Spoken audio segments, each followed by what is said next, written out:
Olá, muito boa noite, sejam todos muito bem-vindos ao nosso espaço virtual de encontro, aprendizado, troca de informações, onde acontecem inúmeras palestras, as comissões, né, que idealizam diversos ciclos de palestras. Então, nesse momento, mais uma vez, esse espaço virtual é aberto para que pessoas, profissionais, alunos de todos os estados do país e até de outros países costumam participar conosco desses momentos especiais de aprendizado. Em nome do Conselho Regional de Medicina Veterinária do Estado de São Paulo e do presidente, doutor Odemilson Donizete Moceiro, nós damos as boas-vindas a todos que se inscreveram, aliás, nesse evento, né, que foi agendado assim, olha, praticamente de última hora, em 2 dias, nós temos um número muito expressivo de inscritos, e isso faz toda a diferença, porque mostra o quanto os profissionais e alunos, né,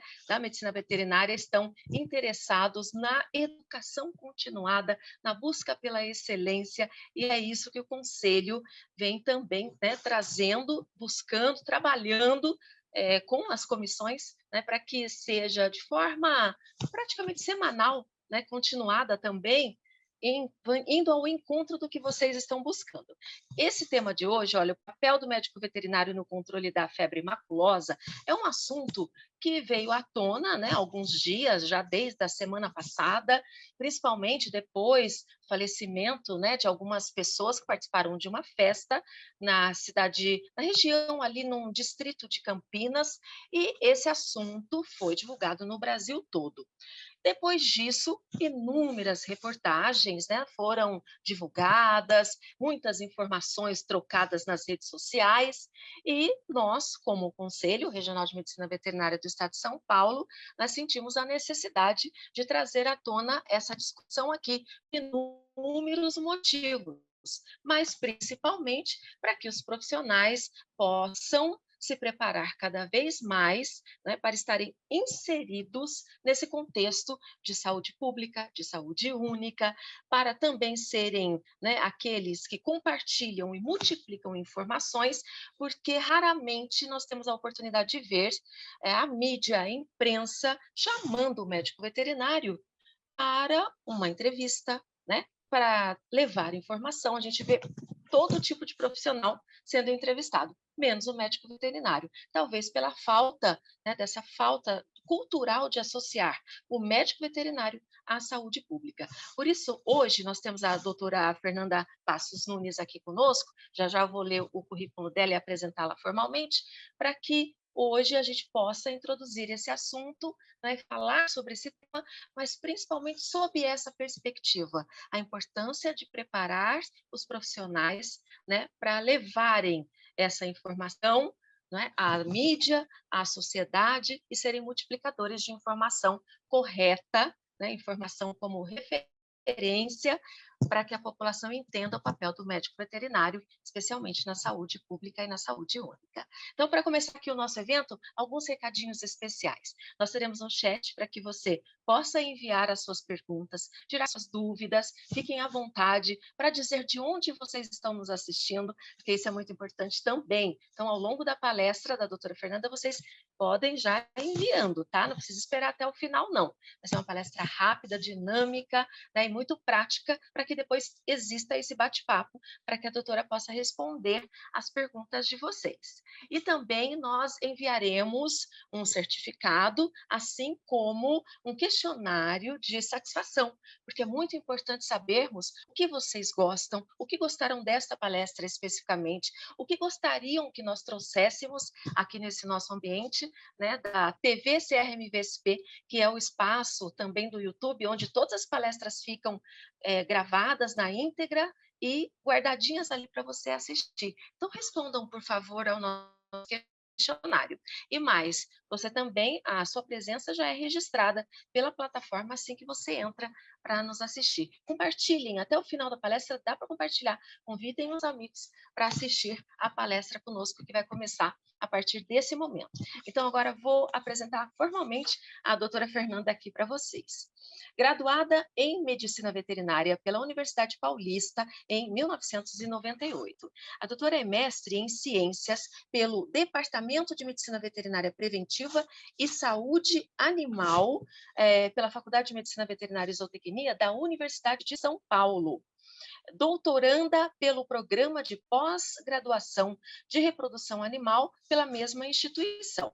É professora universitária do grupo Unieduca Indaiatuba de São Paulo. Sócia da empresa AZ Nunes e Companhia Limitada como responsável técnica nos empreendimentos de manejo de animais silvestres in situ e ex situ, autorizados pelo DEFAO, aqui eu até anotei, da Secretaria do Meio Ambiente do Estado de São Paulo. Ela ainda é membro do Instituto Reprocon e membro da Comissão de Animais Selvagens do Conselho Regional de Medicina Veterinária do Estado de São Paulo. Então, hoje ela fala também, além de tudo, né, todo esse trabalho, essa rotina da doutora, ela também fala em nome do nosso Conselho Regional de Medicina Veterinária. Doutora, muito boa noite, muito obrigada por aceitar o nosso convite, assim, na correria, mas acho que o tema exige, né, um evento especial como esta noite. Boa noite, obrigada mais uma vez, doutora. Boa noite, muito obrigada. É uma honra estar aqui, ter sido convidada para estar falando sobre esse tema. Realmente esse tema é um tema que a minha área profissional acabou levando da minha área profissional, eu levei para a minha área acadêmica. Então, meu mestrado foi com febre maculosa, o manejo de capivaras, e meu doutorado agora, né, que está, já depositei minha tese, agora está pronto para daqui a um mês, mais ou menos, eu estou defendendo a minha tese, que é manejo reprodutivo de capivaras em áreas endêmicas e não endêmicas de febre maculosa. Então, é um prazer poder estar aqui, em nome da Comissão também de Animais Selvagens do Conselho Regional de Medicina Veterinária, falar a respeito do papel do médico veterinário no controle dessa zoonose, da febre maculosa. Então, eu vou estar passando aqui meus slides. Todos estão vendo?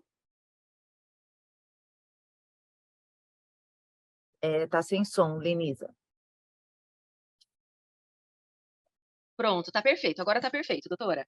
Perfeito, obrigada. Obrigada, doutora. Bom evento para todos. Obrigada. Vamos lá. E aí, no final, depois que eu apresentar, vamos abrir para as perguntas, né? Bom, então, eu vou falar sobre o papel do médico veterinário, né, no controle da febre maculosa brasileira. Para falar disso, eu vou falar sobre a capivara, né? A capivara Hydrocoeros hydrocaeris, da ordem Rodentia, é o maior roedor né, do mundo, e ela vive aqui, como aqui na imagem, principalmente no Brasil, né, e também nas adjacências. Pertencente à família Cavidae, elas são amplamente distribuídas no território brasileiro, e os adultos têm um peso em torno de 105 quilos, algumas já apresentaram 117 quilos, mas 105 quilos foi um peso que foi publicado atualmente em Pirassununga. Tá? A longevidade é até 12 anos de vida, mas nós temos visto que em vida livre eles não chegam a mais de 6, 7 anos, por questões naturais mesmo, né? Elas são prolíferas, e então elas reproduzem muitos filhotes, e elas são muito rústicas, mesmo tendo muitos casos de briga. Você vê muitas capivaras brigando por dominância, principalmente os machos, mas eles tendem a ter uma cicatrização muito boa. Aqui tem um macho alfa, que tem a glândula andrógeno dependente, essa glândula nasal é mais protuberante, onde ele também libera uma secreção esbranquiçada, né, que ele utiliza para demarcar os territórios. As informações anatômicas, elas possuem 6 pares de tetas, a maturidade de 15 a 24 meses, a gestação de 145 a 160 dias, uma base de 155 dias, a quantidade de filhotes por gestação, uma média de 4, o peso ao nascer 1,5 kg, uma ninhada por ano, a lactação é de 4 meses e, nós já falamos sobre o peso e a longevidade. Bom, os cães domésticos, eles também são suscetíveis à infecção da Rickettsia rickettsii, né, e eles também podem participar do ciclo, e eu vou explicar isso para vocês. Como nós estamos falando aqui, depois de desses casos, dessas fatalidades que ocorreram, né, por conta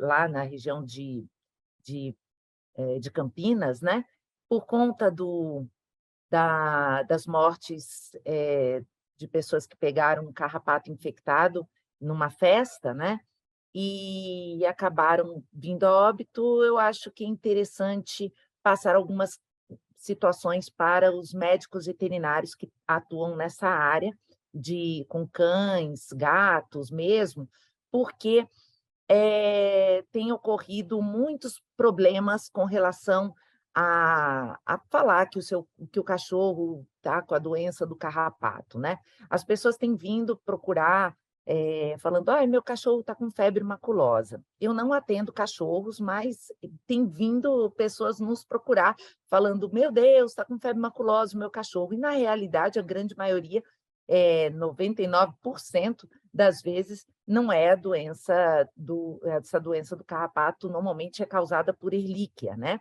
não pela Rickettsia rickettsii, febre maculosa propriamente dita. Então, quando vocês, médicos veterinários que atuam com cães e gatos, eh, apresentarem um diagnóstico de erliquiose, é bom deixar bem claro que, não é é uma doença do carrapato, mas não é a febre maculosa, né. É porque o que acontece é que as pessoas estão ficando realmente desesperadas, e esse desespero tem aumentado muito a venda de acaricidas, eu acho importante a prevenção, mas sempre sob, cuidado do médico veterinário daqueles animais, né, para que não cause, uma intoxicação nesses animais, e também o tipo de produto que vai passar na sua casa ou no seu quintal, para que sempre tenha um cuidado muito grande com a venda desses produtos, porque acabou virando uma loucura, né, as pessoas estão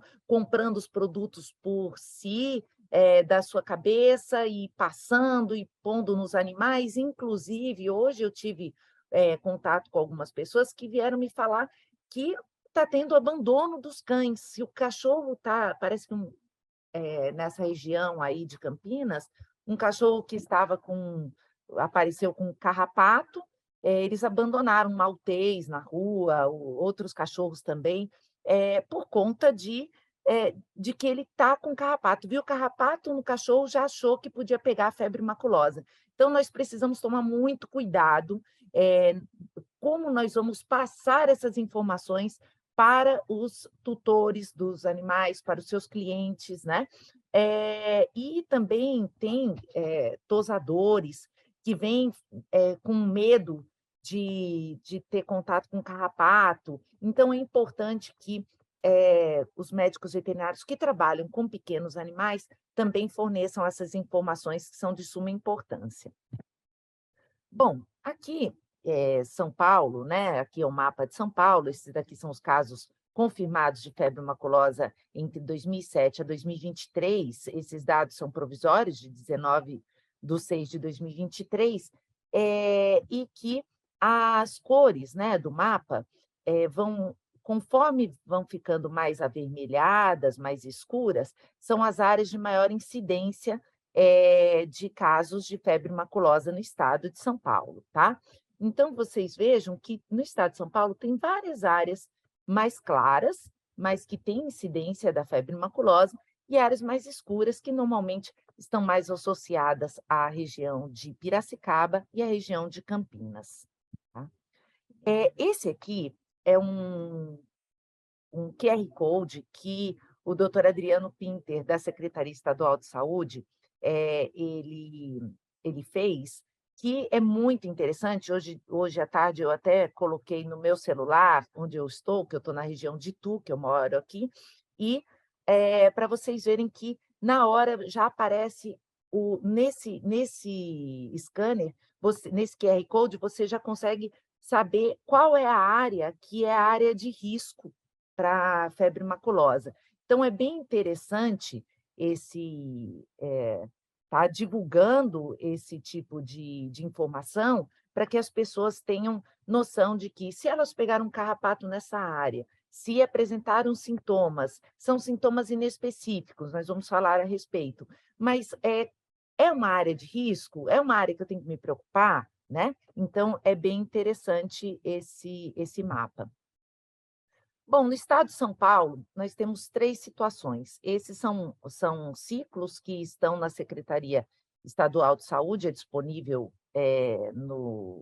na internet mesmo, na página deles, e tem 3 ciclos aqui que podem ocorrer a transmissão, né, da febre maculosa.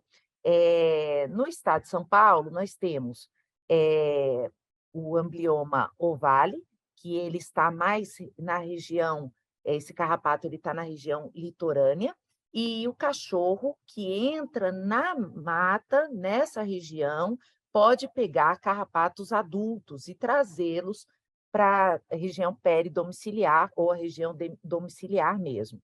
Já no caso do amblioma aureolatum, ele está presente na região metropolitana de São Paulo, e também é o cachorro que pode adentrar essa área de mata, ou mesmo aves que podem estar trazendo carrapatos adultos para esse cachorro, né? Então, o cachorro acaba participando do ciclo da febre maculosa nessas 2 áreas. O mais importante é que na área litorânea, a rickettsia é uma rickettsia que nunca causou óbito em nenhuma pessoa, é a Rickettsia parkeri, e que não tem um risco para a saúde pública, como é no caso da Rickettsia rickettsii, aqui da região metropolitana, e a Rickettsia rickettsii, a bactéria causadora da febre maculosa brasileira, que evolui a óbito, se não tratada, né, em 70%, 60%, 70% dos casos na região, no interior de São Paulo, e onde entram as capivaras, como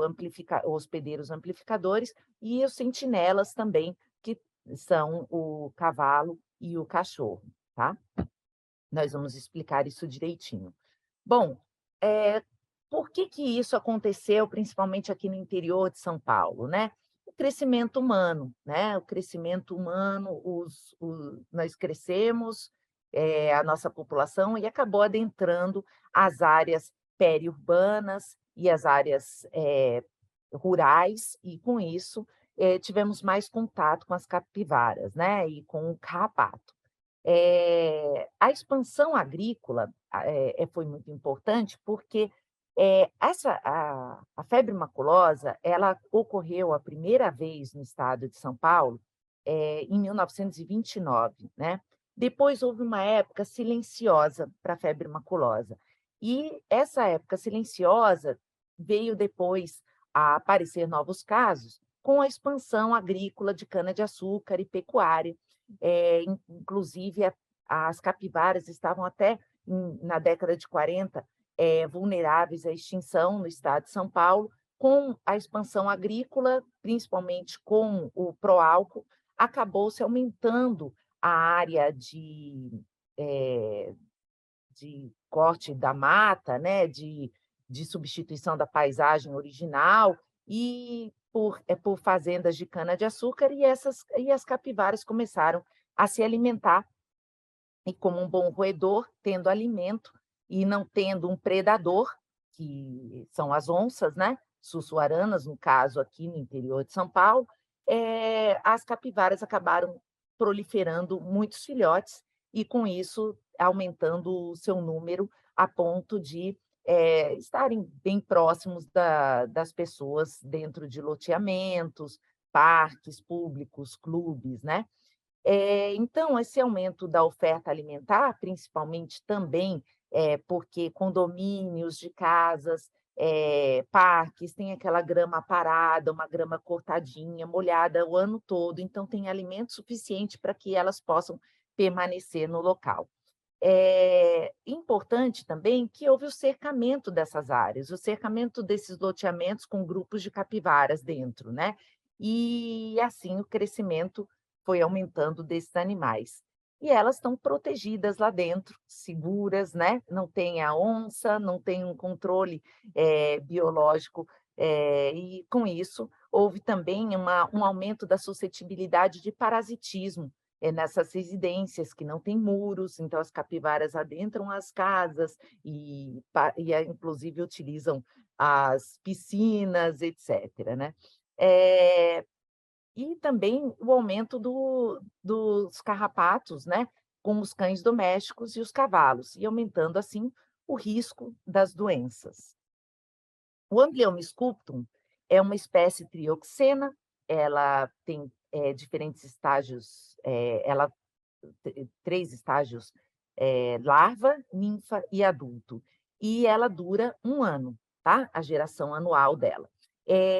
Elas têm uma perpetuação transestadial das rickétias nesses diferentes estágios de vida, então um Amblyomma sculptum, uma fêmea engurgitada, ela pode, ou seja, uma fêmea teleógena, uma fêmea que está gestando as larvas, né, os ovinhos, ela pode passar via transovariana a bactéria que é uma transmissão vertical, né? E só que ele não é capaz, o Amblyomma sculptum não é um carrapato capaz de manter essa infecção da Rickettsia rickettsii de forma eficiente para as próximas gerações. Então, por isso, ela vai ser eficiente até a primeira geração. Se não tiver um hospedeiro amplificador na área, ela tende a desaparecer a bactéria nessa área. Bom, a febre maculosa brasileira, das enfermidades, né, transmitidas entre capivaras e o homem por meio de um vetor, destaca-se essa doença, né, que é causada pela bactéria Rickettsia rickettsii e veiculada pelo Amblyomma sculptum, anteriormente chamado de Amblyomma cagenense, mas atualmente, desde de que foi detectada que a morfologia era diferente, na região sudeste, nós temos o Amblyomma sculptum, tá? Não temos o Amblyomma cagenense. Essa espécie de carrapato, ela possui uma baixa especificidade, então ela sobe em qualquer hospedeiro que passar, tá? E nós, homens, nós humanos, nós somos um hospedeiro acidental, tá? O mecanismo de um hospedeiro amplificador, ele que vai causar e vai proliferar a bactéria entre os carrapatos também, tá? Então, um mecanismo amplificador, os hospedeiros são a capivara, as antas, os saruês, as lebres, cada um com um período de amplificação. A patogenia e os sinais clínicos em humanos, febre, dor de cabeça, aí pode causar erupções papulares cutâneas, que vão se distribuir principalmente pelas palmas das mãos, as solas dos pés, que é um exantema, né? Escaras no local da picada do carrapato, mas é importante lembrar que não pode ficar esperando aparecer um exantema, aparecer as manchas, as máculas, porque nem sempre vão aparecer máculas, tá? Então, é muito importante que, mesmo com os sinais subjetivos, já se faça o contato com o médico se você teve em uma área com incidência de carrapatos, tá? Outros sintomas não específicos são mialgia, vômito, cólicas, meningite, tá? Letalidade pode chegar aí em torno de 60%, 70%, depende da idade do paciente, da virulência e do antibiótico que foi prescrito e do tempo que foi utilizado para prescrever, para tomar esse medicamento. Então, o ideal é que 48 horas desses sintomas já entre com o tratamento empírico, ou seja, mesmo sem ter um diagnóstico laboratorial, porque se for esperar um diagnóstico laboratorial, provavelmente o paciente vai vir a óbito. Então, é importante que faça o tratamento com antibiótico terapia adequada, pensando em ser a febre maculosa, E se de repente não for a febre maculosa, que o médico vai saber, vai falar: "Não, vamos parar, vamos suspender o uso da doxiciclina", por exemplo, porque não é a febre maculosa, mas é importante que seja feito o tratamento, porque isso salva vidas, tá? É a dificuldade diagnóstica que vai resultar em um tratamento inapropriado. E com isso, isso daí que vai causar um problema sério e fatal, tá? Bom, o ciclo da febre maculosa. Essa eu acho interessante essa imagem, foi cedida pelo doutor Adriano Pinter. Aqui é para poder explicar como é que a capivara entra no ciclo da febre maculosa, tá? E quais são as medidas de controle. Então, nós temos uma fêmea ingurgitada, uma teleógena, uma fêmea que está gestante, vamos dizer, dos carrapatos, tá? Ela é positiva, ou seja, ela já teve contato com a bactéria. Então, ela tem a Rickettsia rickettsii, ela está infectada pela Rickettsia rickettsii. Ela vai fazer a postura, 100% dos seus ovinhos vão estar infectados com a Rickettsia. Esses ovinhos vão eclodir e, nessa eclosão, essas larvas vão ficar à espreita esperando um hospedeiro passar, né? Como a gente sabe, elas não têm predileção pelo um hospedeiro. O hospedeiro que passar, elas vão subir, tá? Qualquer mamífero. Então, aí, a capivara, ela passou por ali e essas larvas subiram na capivara. E essa capivara, ela nunca teve contato com a bactéria. Ela é soronegativa, tá? Ela não tem anticorpos, né? Então, essa larva, ela acabou parasitando ou esse micuim, ou mesmo um carrapato adulto infectado, parasitou essa capivara, ele precisa ficar de 4 a 10 horas na capivara para ativar essa bactéria. E assim, ativada a bactéria, porque ele está ele tá no meio ambiente. No ambiente, ele está inativada a bactéria. Ela só vai ser ativada quando ele estiver se alimentando desse animal, né? Desse mamífero. E aí, essa capivara vai ficar durante aproximadamente 14 dias, de 10 a 14 dias, amplificando a bactéria para pelo menos um quarto dos carrapatos que ela carrega.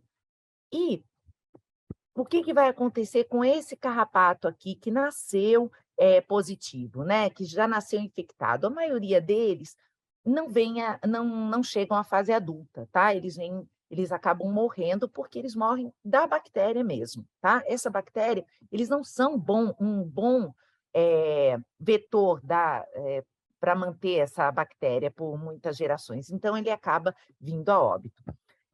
Aí vamos imaginar uma outra situação de um carrapato, uma teleógena negativa, que não teve contato com a bactéria, não é infectada, vai botar todos os seus ovinhos negativos e as larvas vão nascer e vão ficar ali na espreita, o micuim vai ficar ali na espreita de um hospedeiro. E passou essa capivara durante esse período de bacteremia, nós chamamos também de riquetsemia, da amplificação, nesses 10 a 14 dias.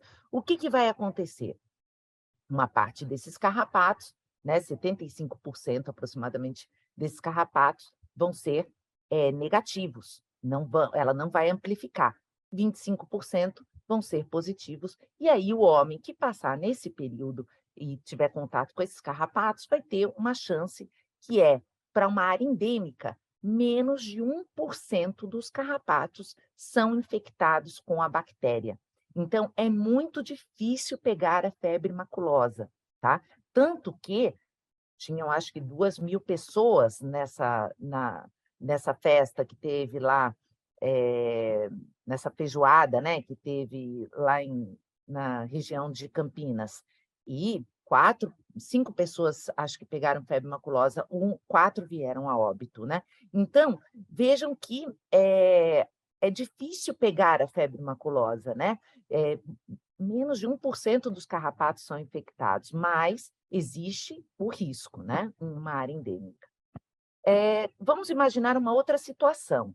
Aqui nós temos a fêmea teleógena infectada, ela vai realizar a postura de todos os seus ovos infectados e aquelas larvas que nasceram ali vão eclodir, aqueles ovos, né, elas vão eclodir, as larvas vão ficar na espreita esperando um hospedeiro passar. E esse hospedeiro que passou é aquela capivara que já teve contato com a bactéria, que já criou anticorpos, depois de 15 dias que ela tem contato com a bactéria, ela cria anticorpos, e aí essa capivara passou. Ela é soropositiva, ela é imune, né? E aí o que que vai acontecer com esses carrapatos? Nada, não vai acontecer nada. Se ela tiver contato com um carrapato negativo, ela vai continuar, esses carrapatos 100% vão continuar negativos, porque ela não amplifica mais. Ela é imune, ela não participa mais do ciclo da febre maculosa. Então, o que que vai acontecer com o homem aqui? Nada, porque essa capivara, ela é imune. Então, vejam só a importância de que a gente passe informações corretas. Capivara não é um hospedeiro que fica amplificando para a vida toda dela a bactéria. A capivara não nasce com a bactéria e ela transmite para o carrapato. A capivara, ela participa do ciclo, ela não é o vilão do ciclo. Então, é muito importante que que todos nós, médicos veterinários, que passemos a informação correta para as pessoas. Isso é muito importante, para que evite que as pessoas queiram matar as capivaras, a paulada, como aconteceu aí semana passada, que vieram me falar que mataram filhotes a pauladas ali na região de Campinas.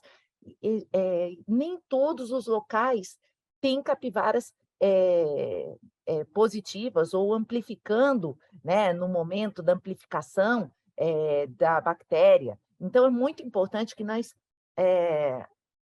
possamos passar essas informações corretas para frente, tá? Bom, a prevenção e o controle.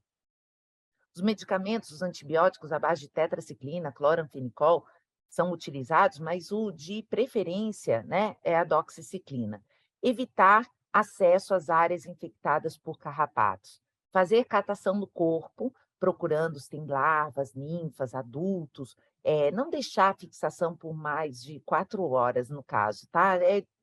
O que diz na literatura é que o carrapato precisa ficar preso no corpo, né? O Amblyomma sculptum que a gente pega do meio ambiente, ele precisa ficar preso no corpo da gente para ser ativado, ativar a bactéria, e passar a bactéria para a gente de 4 a 10 horas. Então, normalmente a gente fala cada 3 horas, faz a catação, procura para ver se tem carrapato no corpo, utilizar, logicamente, roupas brancas, claras, bege, claro, cinza claro, com meias por cima da barra da calça, colocar fitas adesivas prendendo a passagem da meia com a calça e também colocar ao contrário, eu coloco a fita durex larga ao contrário, que quando o carrapato está subindo, ele acaba ficando preso ali.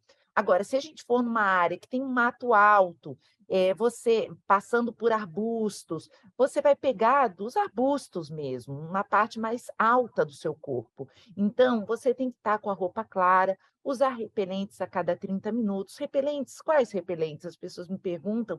Tem no CDC alguns repelentes, até inclusive sobre doença de Lyme e febre maculosa, mas normalmente são esses repelentes off, exposes, esses que a gente usa para controle da dengue, né?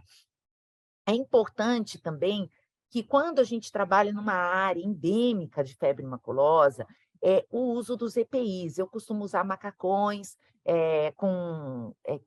descartáveis, uso as meias por cima do macacão, a bota plástica branca, a fita adesiva prendendo a minha bota no macacão, uso luvas, fita adesiva prendendo aqui, e a gente, cabelos presos, uso dos repelentes, uso até botox em cima da minha roupa antes de tirar minha roupa, depois eu coloco a minha roupa dentro de um saco plástico branco, lacro ele, levo para minha casa, quando eu chego ou para minha clínica, quando eu levo na minha clínica eu deixo ele dentro do freezer, até o dia seguinte, depois no dia seguinte eu jogo fora, ou se são roupas, que eu vou lavar, a mesma coisa, ou se lava com água quente, ou se coloca no freezer para depois estar, lavando a roupa em casa, porque o carrapato ele acaba prendendo na sua roupa, você não vê, ele é muito pequenininho, e aí você vai lavar na máquina de lavar roupa, o que que vai acontecer?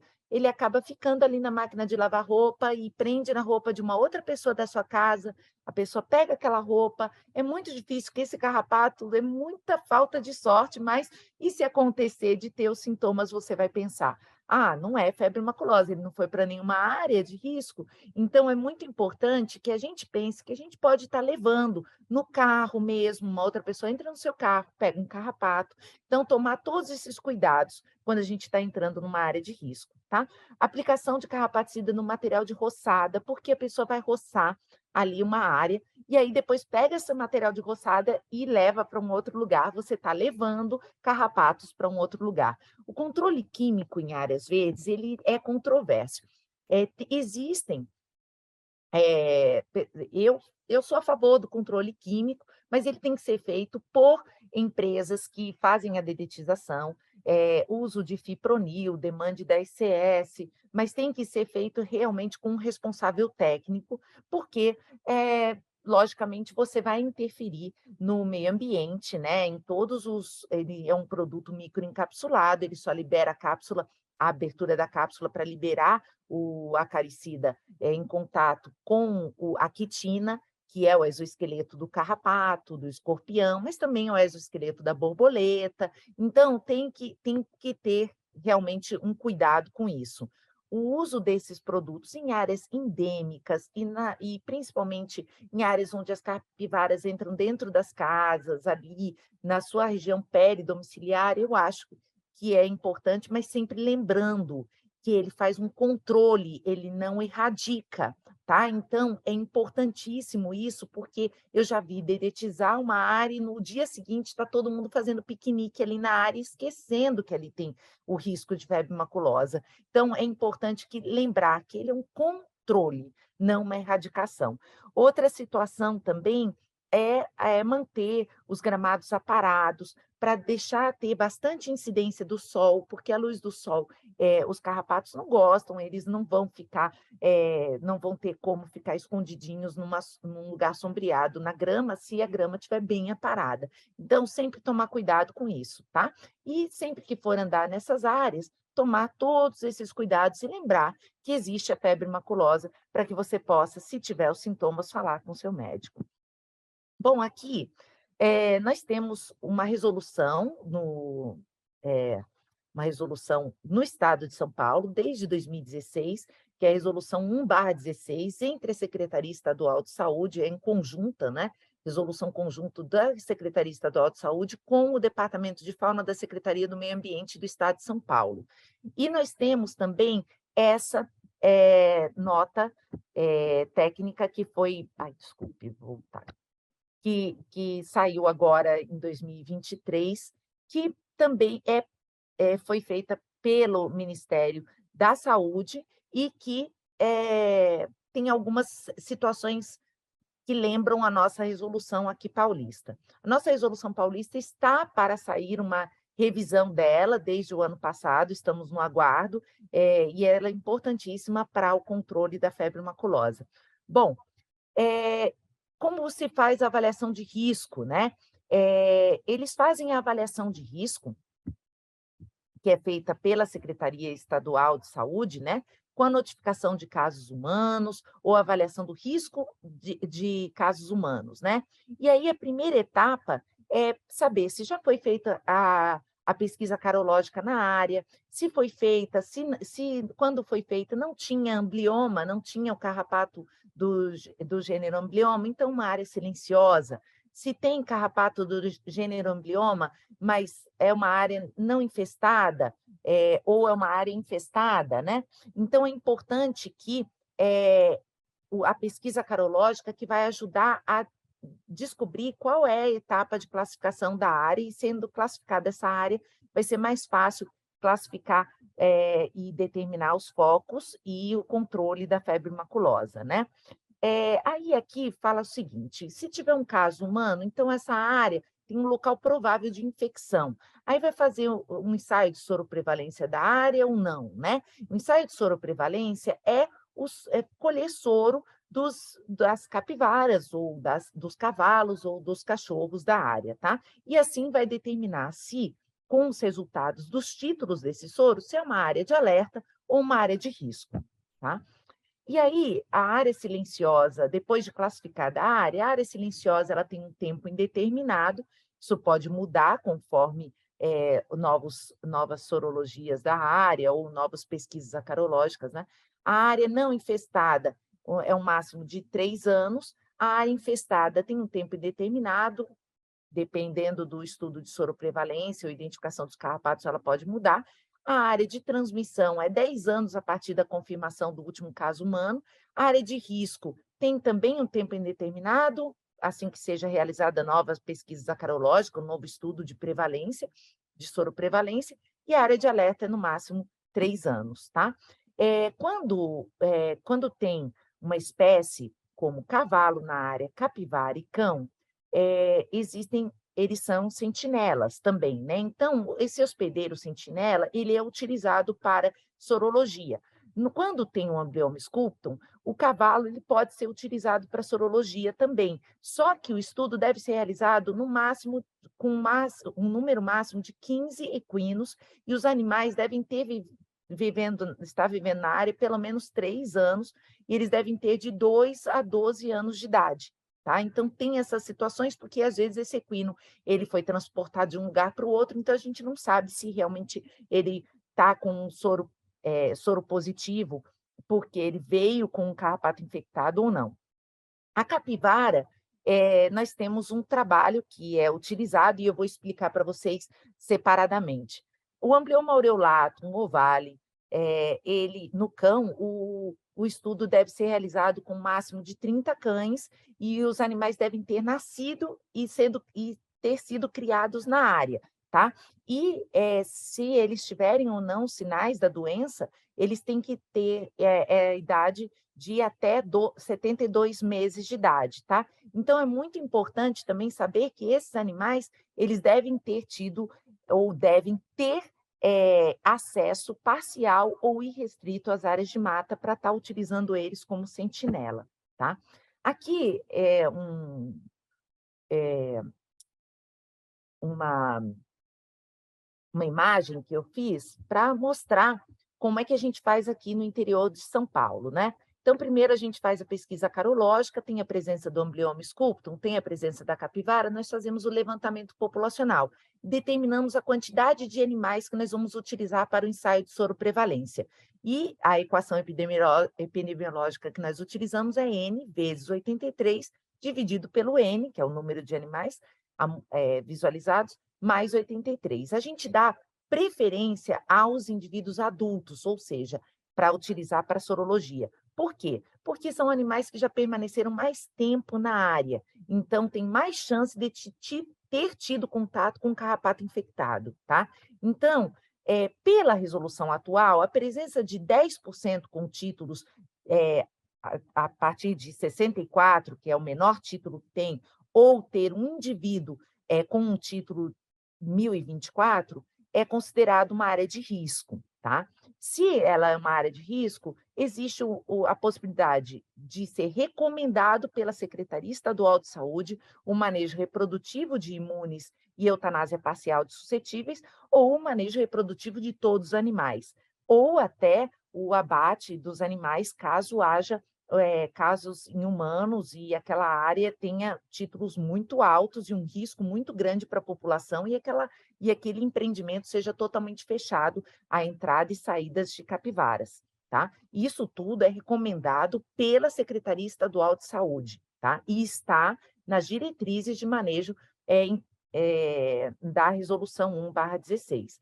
Caso não tenha presença da Rickettsia rickettsii, ou os títulos são muito baixos, a área é classificada como área de alerta e pode ser recomendado pela Secretaria Estadual de Saúde o manejo reprodutivo de todos os animais. Quem autoriza esses manejos é a Secretaria do Meio Ambiente do Estado de São Paulo, Departamento de Fauna de Manejo in situ, que ele analisa o plano de manejo para o procedimento de captura e colheita de material ou procedimentos cirúrgicos nas capivaras. Já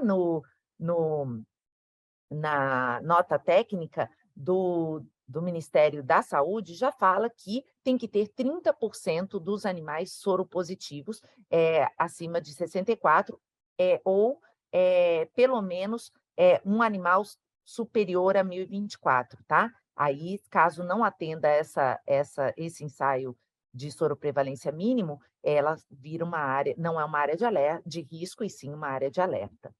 Bom, continuando aqui, nós realizamos a conferência da situação das capivaras, a circulação delas, a verificação dos locais onde nós vamos colocar as armadilhas para pesquisa carológica. Normalmente, essa pesquisa carológica é feita pela Secretaria Estadual de Saúde, ou pelas zoonoses, ou por empresas particulares. Mas essas empresas particulares têm que encaminhar a ficha de identificação do carrapato feito por empreendimentos idôneos, né? Instituições idôneas. Quando nós realizamos esses procedimentos, tem que estar vestido com todos os EPIs para evitar realmente que vocês peguem um carrapato infectado. Então, vejam só, quando a gente pega, como a gente chama de um bolinho ou uma nuvem de carrapatos, a gente pega carrapatos desse tamanho. Se a gente não está com uma roupa clara, os EPIs, com certeza nós temos um risco muito grande de não encontrarmos esses carrapatos no nosso corpo de imediato. Então, também é importante que quando vocês cheguem em casa, depois que fizeram isso, lavar, quando for tomar banho, usar bucha mesmo, usar a sabonete acaricida, aquele Acarsan, para ajudar a eliminar qualquer carrapato que vocês tenham, que por acaso tenha passado pelos EPIs. As pesquisas acarológicas são feitas com armadilha de gelo seco ou flanela de arraste. A flanela de arraste é usada mais no período de abril e maio. Os outros períodos de janeiro, fevereiro ou setembro, ou outras épocas, são utilizados as armadilhas de gelo seco com um pano branco, com uma fita dupla face em volta, e coloca-se o gelo seco e espera um período de uma hora e meia em locais sombreados que tem mais presença de carrapatos. Os laudos oficiais são emitidos pela Secretaria Estadual de Saúde, da classificação da área, e aí se faz o levantamento populacional das capivaras, seguindo o diagnóstico populacional do IBAMA 2006 e do DEFAL 2019, que é um complemento. Identifica-se os locais de ocorrência, estima o número de animais, e aí, para isso, precisa de recursos importantes, né? Um GPS, binóculos, fitas adesivas para fitas fitas métricas, réguas, né, para identificar tamanhos de pegadas, conversar com as pessoas, fazer entrevistas, colher carrapatos para identificação e o uso dos EPIs. Nós consideramos adultos acima de 30 quilos, jovens de 10 a 30 e filhotes até 10 quilos. Esse delineamento amostral em áreas de difícil visualização, eles são feitos com um período maior, com um período de 20 dias de campanha, com o uso de drones, armadilhas fotográficas, né? E é importante que esse período não passe de 2 dias de espaço para fazer as contagens, porque se passar desse período de 2 dias, nós temos um risco muito grande de ter o viés do seu trabalho, né? Animais que morrem, animais que nascem, ou animais que emigram, né? A contagem em áreas abertas precisa ser 20 dias de contagem, porque você vai ter um número mais coerente com a sua observação. E sempre em 2 pessoas observando, porque se você observar só em uma pessoa, você vai para uma outra área, a capivara também foi, você conta ela mesma as 2 vezes a mesma capivara, né?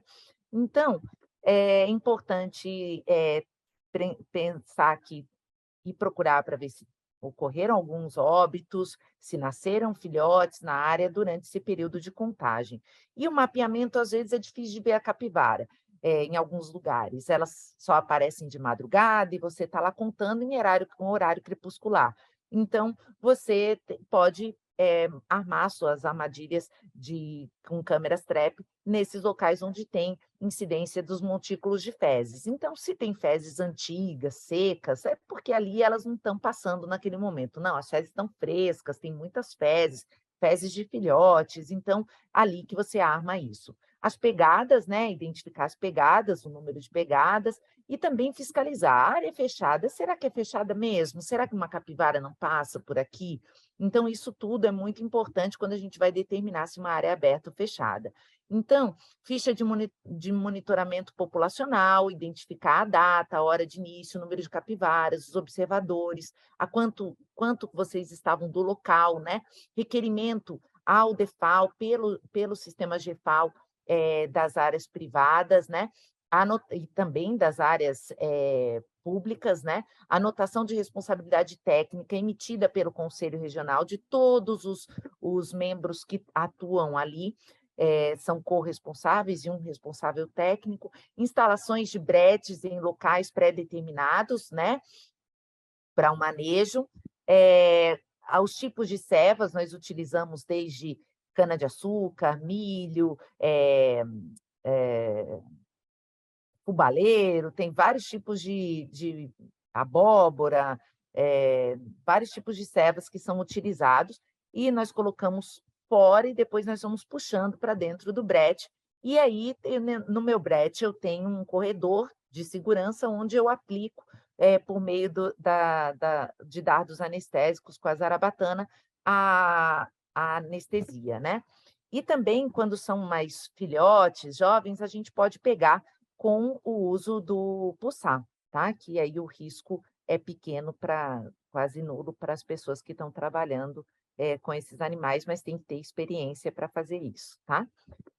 Bom, a contenção química para sorologia e manejo reprodutivo, só o médico veterinário, lembrando que só o médico veterinário pode fazer a anestesia desses animais, a contenção química, tá? Utiliza-se cloridrato de ketamina 5 miligramas por quilo a 10 miligramas por quilo, midazolam 0,2 a 0,50, xilazina 0,5 a 1 miligramas por quilo. A aplicação de marcadores externos é difícil. Toda a marcação externa que nós colocamos, brincos, elas saem. Então, eu costumo raspar o pelo do flanco, porque eu já descolori, mas também tinha hora que entrava capivara lá, que também estava descolorida, não sei em que cabeleireiro ela foi, mas ela também estava descolorida. Então, eu acabei utilizando outros métodos que duram. Esse método dura só 3 meses, além do microchip, lógico, mas só dura 3 meses, 3 a 4 meses de visualização externa, mas é o tempo suficiente para um manejo reprodutivo ou um manejo sorológico. A aplicação do microchip, né, a leitura, a colheita de sangue da artéria femoral, o animal está anestesiado, e depois vai para a sorologia. Eu aqui, como eu sou pós-graduanda na USP, eu faço a sorologia para o meu trabalho de doutorado lá no VPS da Faculdade de Medicina Veterinária e Zootecnia da USP, tá? E aí, aqui é uma foto feita do celular, né, só para mostrar que as capivaras que tiveram contato com a bactéria, normalmente a gente vai ver esse padrão na RIF, né? E as que não tiveram contato com a bactéria, ou seja, que não produziram anticorpos, nós vamos ver esse tipo de padrão.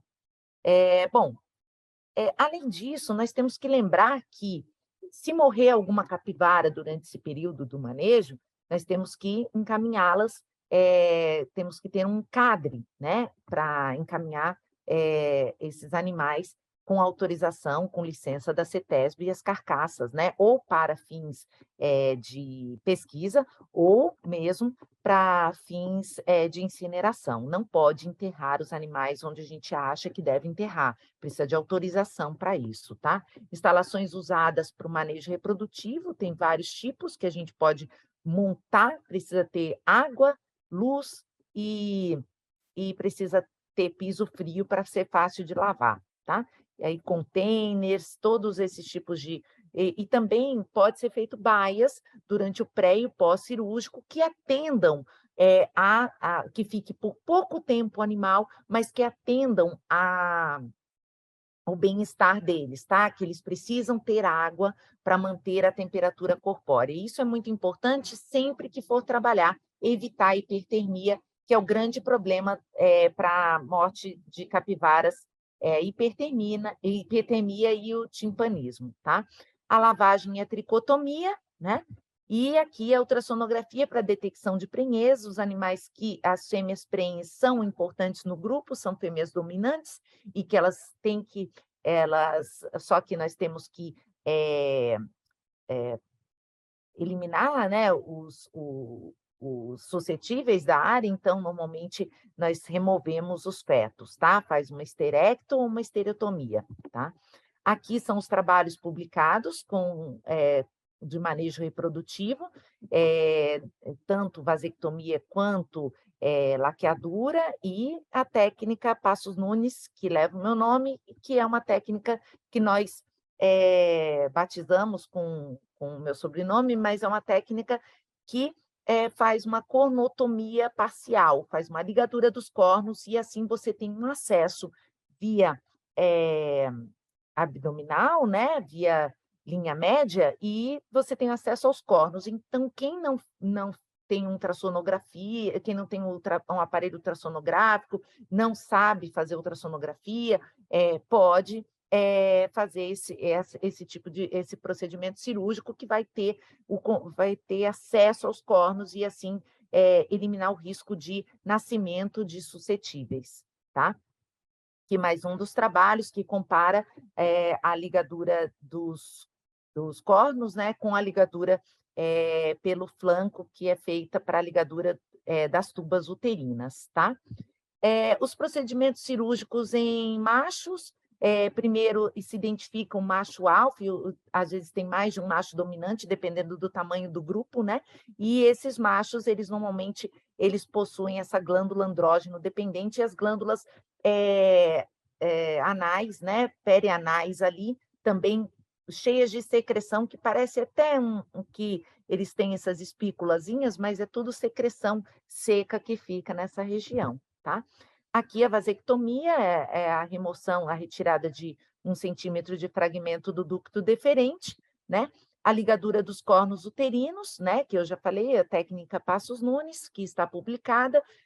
As fêmeas dominantes, elas também têm essa secreção e, ao mesmo tempo, elas também têm uma glândula, essa glândula nasal, só que ela é mais sutil, tá? Do que dos machos.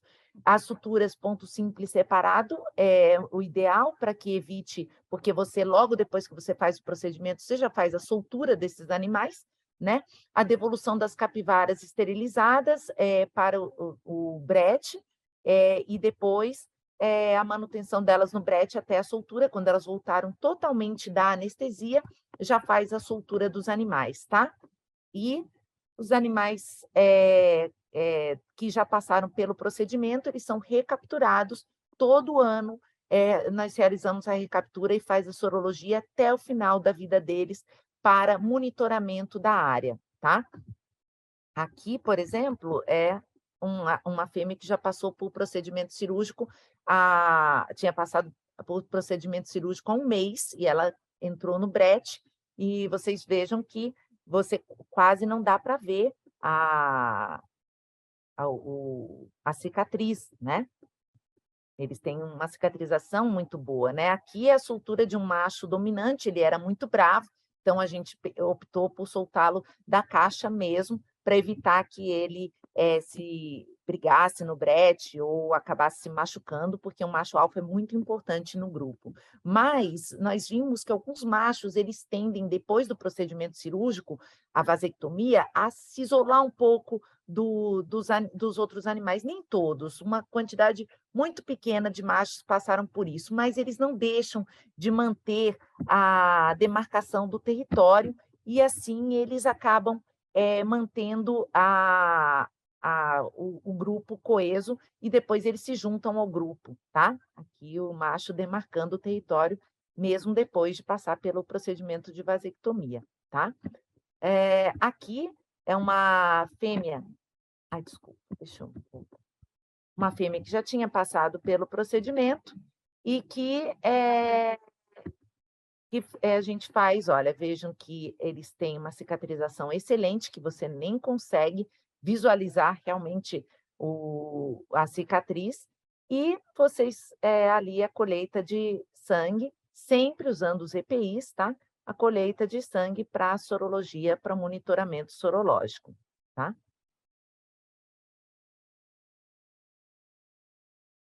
Aqui, o Código Penal, brasileiro, né, desde 1940, ele tem um artigo 267, que é causar epidemia mediante propagação de germes patogênicos. Por isso que a translocação de capivaras é proibida no estado. E a translocação de capivaras também pode causar um problema muito sério. Ah, mas eu estou mandando as capivaras esterilizadas, eu estou mandando capivaras soronegativas ou imunes. O que acontece é que você vai mandar para um lugar que já tem capivara. Então, você não vai fazer um levantamento daquela área inteirinha para ver como é que está a situação das capivaras ali antes de soltar. Quando você solta as capivaras ali, aquela área estava em equilíbrio, ninguém nunca teve caso de febre maculosa. Quando você solta as capivaras ali, o que, que vai acontecer? Um caso elas vão acabar brigando pela dominância, e aí elas vão se dispersar e vão invadir áreas que antes não invadiam e vão aumentar a relação de taxa de natalidade. Então, quando você aumenta a taxa de natalidade, você aumenta os indivíduos suscetíveis na área, porque uma capivara que nunca teve contato com a bactéria, ela vai ter pela primeira vez e vai amplificar a bactéria. Então, é importante que não se façam translocação de animais, de jeito nenhum. E os animais que vêm a óbito devem ser mantidos em contêineres frigoríficos e serem encaminhados para ou para incineração ou para pesquisas com cartas de anuência e autorizações da Secretaria do Meio Ambiente do Estado de São Paulo, tá? Outra coisa, educação ambiental e a saúde pública, isso está junto com o seu trabalho, é paralelo ao seu trabalho. O seu trabalho é de informar o que está sendo feito, alertar as pessoas, isso salva vidas, tá? Agradecimento a toda a minha equipe, aqui a Cristiane Pisuto, doutora Cristiane Pisuto, a minha orientadora do meu doutorado com manejo reprodutivo de capivaras, aqui o professor Marcelo Labruna, que é também o meu co-orientador e foi meu orientador do mestrado. Agradeço ao professor Assis, que também está com a gente num trabalho, um projeto temático. Agradeço a toda a minha equipe, todos eles, que sempre a Fabiana, eh, a Flávia, a Alexia, a Mariana, Alexandre, João Vitor, Jairo, Severino, Rodrigo, todos que sempre estiveram comigo, porque a Mariana da Capa também, que está sempre muito presente, e o Marcos, biólogo, e também porque nós não fazemos nada sozinhos, né? Tudo que a gente faz é em equipe, e a gente faz acontecer. O Marcelo Schiavo também, lembrando dele, porque tudo que nós fazemos é em equipe, ninguém trabalha sozinho, e é por isso que o trabalho é eficiente, tá bom? Eu agradeço a Faculdade de Medicina Veterinária e Zootecnia da USP, agradeço ao Departamento de Fauna, da Secretaria do Meio Ambiente, a Secretaria Estadual de Saúde, a Zenunes, ao CRMV, né, que estamos falando aqui em nome do Conselho também, e as capivaras também, porque elas não são não são vilões, não são as vilãs, né, da febre maculosa, e precisam ser tratadas com respeito. Obrigada, viu? Obrigada, doutora. Nós que agradecemos, né, pela oportunidade, a gentileza da senhora. E é uma vida, né, uma vida de dedicação, de trabalho a esse tema especificamente, nós sabemos, né, ficaríamos horas aqui, né, para falar de todo o trabalho que a senhora vem desenvolvendo. No conselho, muito se fala sobre o histórico da senhora, né, com essa dedicação e todo o trabalho produzido até aqui. Então, para nós é uma honra. E nós temos inúmeras perguntas, doutora. Então, podemos já passar, né, para atender a todos aqui? Olha, eu vou já começar, porque Tá. quero já agradecer, inclusive, né, a participação de todos, porque eu vou voltar bem desde lá do comecinho, e lembrando, viu, gente, que a palestra na íntegra, ela foi gravada e vai ficar disponível lá no nosso canal do YouTube. Aproveitem para se inscrever no nosso canal, que nós estamos nessa, né, nessa luta para divulgar os canais, porque os nossos canais são fonte de informação e são fonte e referência, fonte correta, fonte segura, né? Então, usem as nossas fontes de informação. Eu, como jornalista, prezo muito por isso e sei da importância, né, de compartilhar a informação de credibilidade.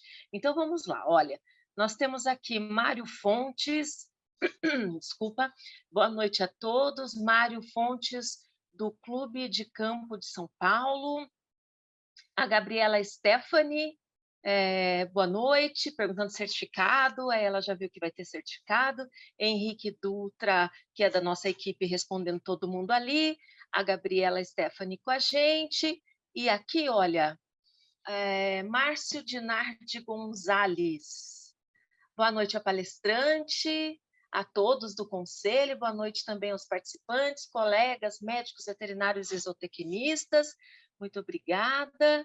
Vamos aqui mais também Elizabeth, boa noite. Amanda Frari, médica veterinária de Morungaba, em São Paulo, né? Ana Vitória, boa noite. Augusto Renan Rocha, ele é médico veterinário de Itatiba, obrigada pela participação. Nós temos aqui também, cadê? Vamos ver, cadê ele aqui que eu perdi, gente? Itatiba, já foi aqui, Itatiba. Andresa é médica veterinária pela Universidade Estadual do Ceará, obrigada pela participação também. Maria Heloísa Gomes Silva de Oliveira, médica veterinária residente da subárea Enfermidades Parasitárias dos Animais, Faculdade de Medicina Veterinária e Zootecnia, Unesp Botucatu. Obrigada pela participação. Vamos aqui a mais, vamos ver. Ela pergunta se ia ser gravada, né, a Milene? E depois também Camila, do São Bernardo dos Campos, né? Camila, boa noite. Eliana Rosa, Mairiporã. Elisângela, agora que pergunta, doutora. Como a febre maculosa possui os sintomas inespecíficos, ela é subnotificada, doutora? Ótima pergunta. Eu acredito que sim. Como eu não sou médica, né, não tenho a assim, não tenho a propriedade para falar sobre isso, né, mas, o que nós, vemos é que realmente deve ser subnotificada, por isso que eu acredito que a houve períodos mais silenciosos por subnotificação, mas sempre ocorreu a febre maculosa, né. Então, não é eu já vi, por exemplo, falarem: "Ah, vai virar uma epidemia", não, gente. É difícil pegar a febre maculosa, menos de 1% dos carrapatos são infectados. É uma doença que é tratada, que as pessoas o que a gente precisa aprender dessa situação que nós estamos vivendo hoje, que é a febre maculosa nas mídias sociais, né, na época das mídias sociais, é que, nós devemos passar informações, não ter medo de ter placas indicativas de áreas de alerta, porque é isso que vai salvar vidas, saber que nós vamos ter que aprender a conviver com essa situação. E porque antes, as pessoas que pegavam febre maculosa, normalmente eram pessoas que caçavam capivaras ou pescadores, e isso foi mudando ao longo dos anos, porque nós estamos mais próximos e a gente também adora fazer trilha, adora fazer passeios a campo, anda de cavalo, passeia com o seu cachorro solto. É importante que o seu cachorro esteja, quando sai em uma área endêmica, preso na coleira, né? Evitar que ele fique solto andando, entrar dentro da mata. né, com o seu cachorro, utilizar os produtos acaricidas nele, os carrapaticidas, né, aqueles top spots, ou as coleiras, ou mesmo o de via oral. É importantíssimo que fale com o seu veterinário quando você for fazer uma trilha com o seu cachorro. Ninguém precisa não fazer trilha com o cachorro, mas precisa saber dos riscos, porque o maior risco para o seu cachorro é pegar um carrapato e pegar erliquiose, né? Então, é importante, porque 10% dos cachorros adoecem da febre maculosa pela Rickettsia ricketts, 10% são suscetíveis. Então, a maior chance de ter é outros tipos de hemoparasitoses, tá? Então, é importante sempre lembrar que a febre maculosa sempre existiu e que ela pode ter sido mais subnotificada do que hoje em dia, mas se a gente continuar falando sobre ela, informando, como você, né, jornalista, né, Lenisa, quanto mais a gente informar, menos risco tem das pessoas morrerem, porque as pessoas vão lembrar da existência dessa doença e vão lembrar o seu médico que foi em alguma área que tinha possivelmente carrapatos. E é uma grande oportunidade, doutora, também, né, de nós entendermos o porquê da importância do médico veterinário na saúde única, entender o que é saúde única, né, no primeiro momento, Exatamente. entender o que é porquê do médico veterinário na saúde pública, políticas públicas, né, os gestores públicos, eles precisam entender, né, do porquê do médico veterinário nas unidades de saúde, né, a inserção do médico veterinário nas visitas às residências, né, ou então nessa coexistência, esses condomínios, nós estamos invadindo áreas, né, de Nós preservação. coabitamos com esses A animais. tendência é que existam, né, exista um número cada vez maior de problemas, né, característicos dessa coexistência. Nós estamos invadindo. Exatamente. E aí o médico Inclusive sim. inclusive no YouTube, nós temos as palestras, o ciclo de palestras que a nossa comissão de animais selvagens fez, que nós juntamos médicos e foi uma palestra de um médico, uma palestra de um veterinário, né? No caso da febre maculosa, sou eu, o doutor Rodrigo Angerami, de Campinas. Elas estão disponíveis no YouTube para todos que estão inscritos, e quem não está inscrito, se inscreva, assistam essas palestras, que elas falam sobre a raiva, sobre a influenza aviária, que está aí. A qualquer momento nós vamos estar escutando mais sobre influenza aviária. Então, é muito importante que fala sobre a tuberculose. Tudo isso é o papel do médico veterinário incluído nessas zoonoses, né? Isso. Muito bem. Só mais uma aqui que a gente gosta de falar, né, antes de seguir com as perguntas.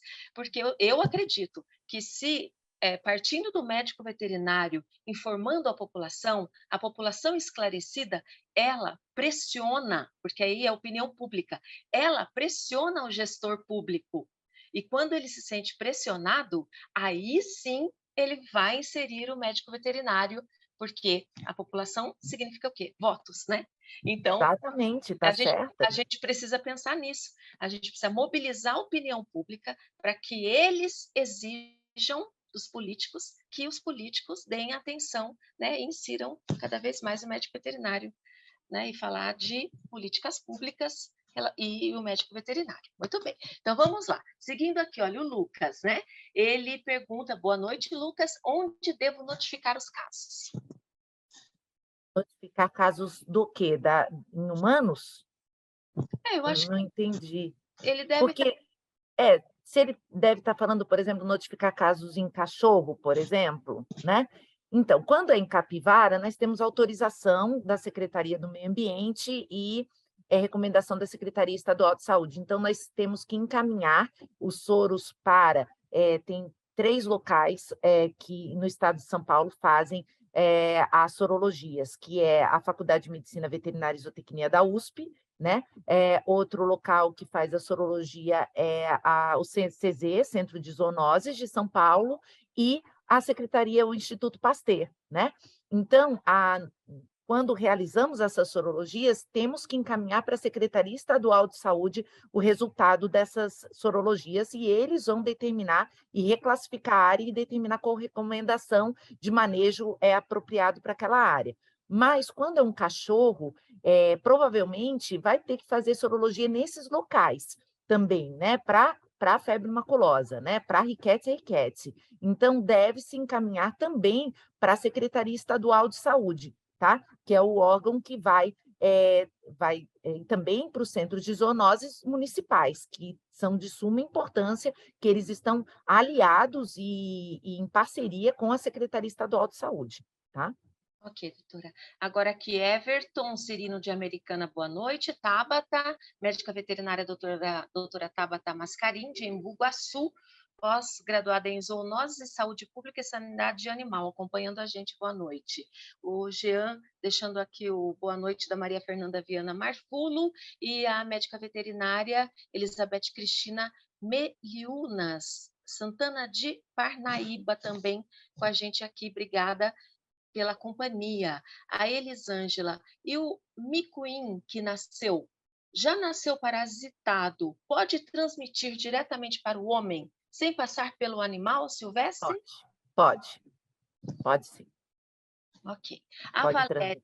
Só que ele precisa ativar a bactéria, ele precisa ficar de 4 a 10 horas preso no corpo. Então, uma outra coisa importante, os médicos têm falado da remoção. Eu sei que a remoção do carrapato, ela tem um protocolo a seguir, né? Utilizar uma pinça, torcer, puxar pela base, etc.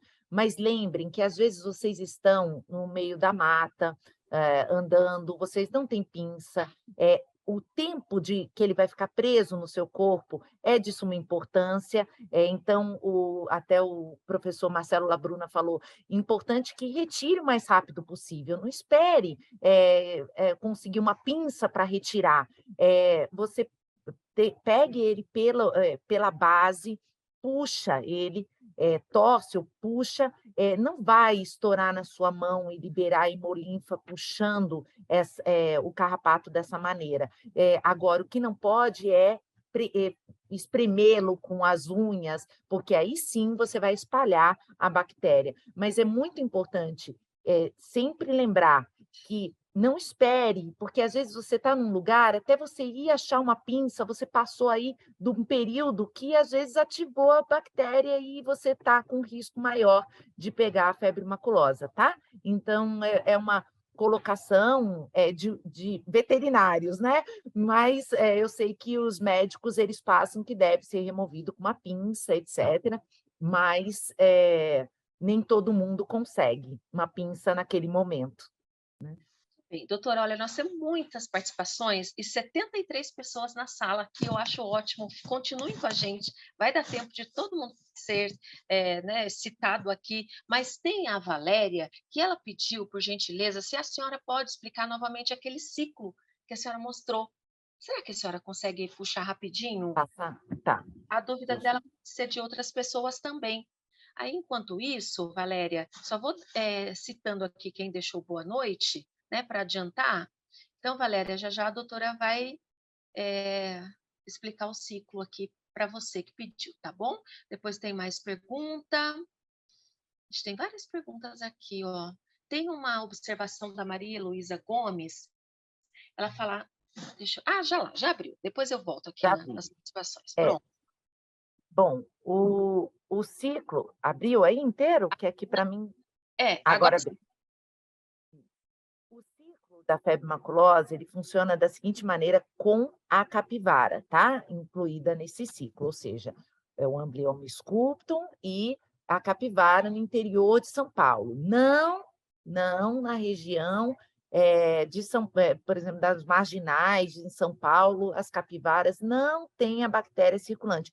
E nem toda a região do interior de São Paulo tem a bactéria circulante nas capivaras e nos carrapatos. Então, lembrando que tem aquele mapa que eu passei, eu vou mostrar de novo, tá? Para que vocês possam estar procurando as áreas endêmicas. Bom, o ciclo da febre maculosa, você tem uma fêmea teleógena de carrapato Amblyomma sculptum e ela vai fazer a ovoposição, todos os seus ovos 100% vão eclodir larvas, todas elas 100% infectadas, né? E porque existe uma transmissão vertical na fêmea teleógena via transovariana, tá? Para os seus filhotes, vamos dizer assim. Esses carrapatos aqui vão ficar na espreita, principalmente nesse período seco, é sazonal, tem uma sazonalidade a febre maculosa quando a capivara e o Amblyomma sculptum estão inseridos nela no interior de São Paulo, tá? Então, por que uma sazonalidade? Porque é a época, normalmente, de larvas e micuins. Ah, mas o adulto não transmite, não é vetor da transmissão da febre maculosa? Sim, um adulto de carrapato pode ser, só que o que acontece? Quando o adulto sobe na gente, pica a gente, facilmente a gente sente ele picando a gente. Quando a gente sente ele picar, a gente tira ele rapidamente. Então, o risco dele ficar 4 a 10 horas no seu corpo para ativar a bactéria é menor do que uma larva, um micuim, porque o micuim ele fica no seu corpo, você vai ver no dia seguinte, principalmente nas dobras cutâneas, né? Então, é importante sempre lembrar disso. E aí, essa capivara, que nunca teve contato com a bactéria, ela passa nesse local onde tem esses micuins esperando ali para subir em qualquer hospedeiro de sangue quente. E vamos dizer que suba nessa capivara soro negativa, nunca teve contato com a bactéria. O que ela vai acontecer? Ela vai passar por um período de 10 a 14 dias de amplificação. Ela é um hospedeiro amplificador. O que é um bom hospedeiro amplificador? É aquele que não morre da bactéria, que ele amplifica a bactéria para uma parte dos carrapatos, não é? Dos vetores que ele carrega, e ele também é altamente prolífero, e ele tem, no caso da capivara, é um animal que é grande, né? Que carrega muitos carrapatos. Por isso que tem uma resolução só para ela das diretrizes a serem tomadas no controle da febre maculosa, né? Existem outros hospedeiros amplificadores, como o saruê, existe outros hospedeiros, que é o de Delfos, né? Existem outros hospedeiros, como as lebres, mas eles são pequenos, eles não carregam muitos carrapatos, então eles não são importantes para a saúde pública, né? Mas a capivara aqui, quando ela passa por esse período de amplificação, ela vai ficar de 10 a 14 dias amplificando para 25% aproximadamente dos carrapatos que ela carrega. O que vai acontecer é que se nesse mesmo momento uma fêmea teleógena, né, de carrapato Amblyomma sculptum, ela não teve contato com a bactéria, então seus ovos vão eclodir larvas negativas, que nunca tiveram contato com a bactéria. Vai ter contato com essa capivara que estiver nesse período de amplificação. Existe a possibilidade de 25% de risco de infecção para esses carrapatos e 75% de não ter infecção nesse período, tá? E aí o homem, ele vai ter um risco aí de menos de 1% dos carrapatos que ele vai pegar do ambiente estarem contaminados nessa área endêmica, tá? Já a Rickettsia rickettsii, como eu falei antes, o Amblyomma sculptum não é um bom hospedeiro para Rickettsia rickettsii, ele não consegue manter a bactéria por gerações consecutivas, então ele depois vai vir a óbito. Os carrapatos, a maioria deles que nascem com a bactéria, alguns deles nem chegam à fase adulta, tá? Outros que chegam, eles não têm essa condição de manter a população de carrapatos por gerações consecutivas com a bactéria, tá? Aí, você vendo aqui um outro lado, aquela fêmea teleógena botou seus ovos, ela teve contato, ela é infectada pela bactéria, seus ovos todos vão eclodir, larvas, e elas todas contaminadas. Aí passa uma capivara que já passou pelo período de bacteremia, que já se tornou uma capivara soropositiva, ou seja, quando você colhe sangue dela, você vai ter resultados da sorologia, ou seja, presença de anticorpos anti-Rickettsia rickettsii, né? E aí essa capivara que passou nesse período, ela não vai acontecer nada com os carrapatos, ela não vai amplificar mais, né? Só que os indivíduos, se tiver carrapatos negativos nessa área e ela pegar esses carrapatos, também não vai acontecer nada, eles não vão se contaminar na capivara, tá? Então, é importante lembrar que qual é a outra forma que ela vai participar do ciclo? é reproduzindo indivíduos suscetíveis na natureza. Por ela ser altamente prolífera, ela vai reproduzir indivíduos soronegativos. Então, que vão ser novos amplificadores e manter o ciclo da febre maculosa. O que a gente precisa é controlar a natalidade. O controle de natalidade, ele vai manter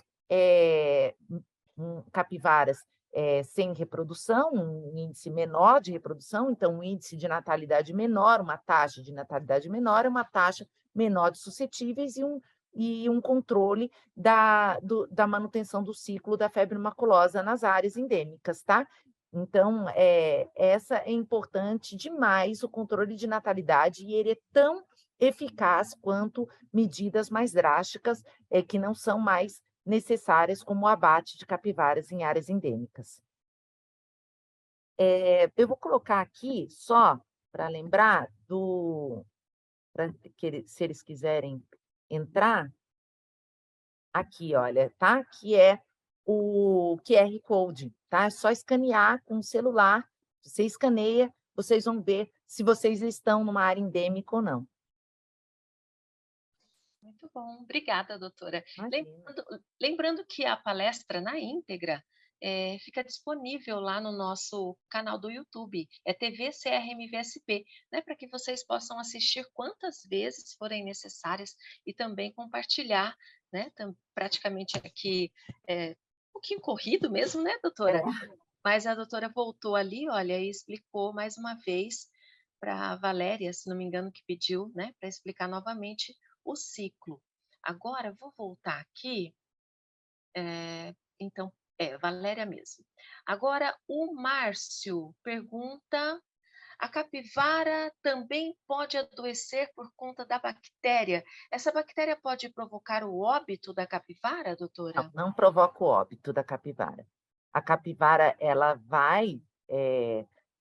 pode, ela não apresenta sinais clínicos, lógico, ela vai ter infecção, mas ela não vai adoecer da febre maculosa, nem mesmo vir a óbito. Por isso que ela é um bom amplificador. Ok. A Maria Heloísa, ela deixa um recadinho aqui, olha, os colegas que não sabem, tem um manual do Ministério da Saúde só sobre a febre maculosa, falando sobre aspectos epidemiológicos, clínicos, ambientais. Fica a dica de leitura e consulta. Obrigada aí Bom, pela inclusive, parceria. muito bom esse manual.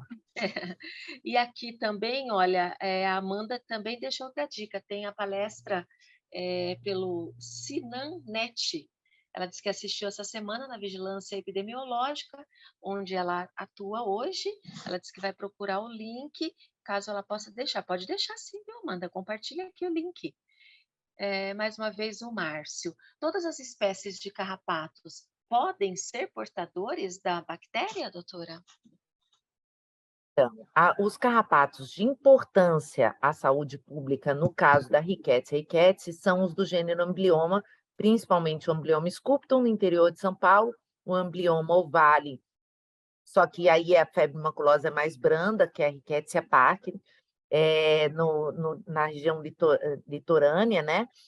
E é onde o cachorro está envolvido quando entra nessa área de mata, né? E na região metropolitana, o cachorro também está envolvido na região metropolitana de São Paulo, mas é o Amblyoma aureolatum. Aí é a Rickettsia rickettsii mesmo, causadora da febre maculosa. Tá? Mas também cachorros que adentram áreas onde tem mata, onde tem esse carrapato, Amblyoma aureolatum, ou quando o homem vai nessas áreas e pega um carrapato adulto, tá? É importante lembrar também que, se você pegar diretamente do animal, né? Se, por exemplo, o cachorro pegou um carrapato, um Amblyoma aureolatum ou um Amblyoma sculptum, ele não faz parte do ciclo ali do Amblyoma sculptum, mas ele é um animal, um hospedeiro primário do Amblyoma sculptum. Então, ele pegou um carrapato e ficou lá nele mais de 4 a 10 horas ali no cachorro. Ele ativou, se esse carrapato estiver infectado, ele vai ativar a bactéria. E aí, o que vai acontecer? Quando nós estamos em contato com o cachorro e o carrapato sai do cachorro para o nosso corpo, Aí ele só precisa de 10 minutos para passar a febre maculosa, tá? Então é muito importante saber dessa informação, porque se o carrapato já está ativado, já foi ativado num outro hospedeiro, quando ele sobe no seu corpo, o tempo diminui gradativamente para você pegar a febre maculosa de um carrapato infectado. Então, isso é importante para que você não fique pensando, ah, mas só ficou 10 minutos. Mas e você pegou da onde? Do ambiente ou do animal? Então, isso é importante lembrar. Ok. Aqui, olha, a Andresa pergunta, na região de Campinas, né, aqueles casos com óbito de febre maculosa, ela pergunta se vai ocorrer eutanásia parcial de animais suscetíveis, doutora.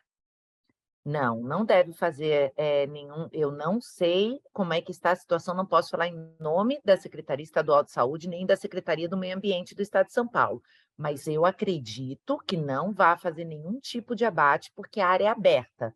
A área aberta não se determina abate pela resolução. Ok. A Amanda deixou um link aqui, né, que ela disse que ia deixar. O Dr. Cláudio Deps, que é o presidente da Comissão de Saúde Animal do Conselho, ele também é membro da Comissão de Aquicultura, membro da Comissão de Saúde Pública, né? Está assistindo a palestra, doutora. E aí ele deixa aqui uma pergunta, olha, onde são realizados ensaios laboratoriais sorológicos de animais, capivaras, equídeos, cães? Então, onde são realizados, eu acabei passando antes, na no VPS, né, da Faculdade de Medicina Veterinária e Zootecnia da USP, com o professor Marcelo Bahia Labruna.